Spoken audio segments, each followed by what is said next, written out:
या न्यूज बुलेटिनचे सहप्रायोजक आहेत गोकुळ।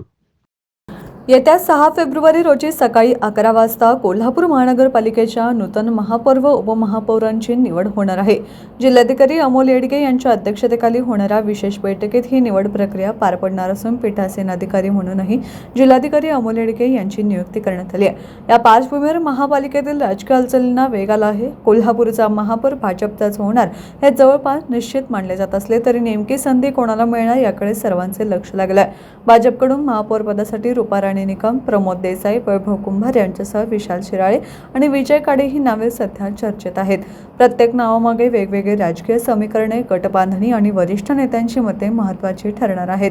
दरम्यान येत्या 2 दिवसात भाजपचे वरिष्ठ नेते चंद्रकांत पाटील कोल्हापूर दौऱ्यावर येण्याची शक्यता असून त्यांच्या उपस्थितीत होणाऱ्या सर्वपक्षीय बैठकीत अंतिम फॉर्म्युला ठरवला जाणार असल्याची चर्चा आहे। या बैठकीनंतर महापौर, उपमहापौर निवडीबरोबरच स्थायी समिती, परिवहन समितीचे सभापती तसेच इतर महत्त्वाच्या पदांच्या निवड प्रक्रियेलाही सुरुवात होणार आहे। महापालिकेतील सत्ता स्थापन, पदांचे वाटप आणि पुढील कारभारी दिशा या सर्व बाबींवर या निवडीचा मोठा परिणाम होणार असल्याने 6 फेब्रुवारीकडे संपूर्ण राजकीय वर्तुळाचं लक्ष केंद्रित झालं आहे।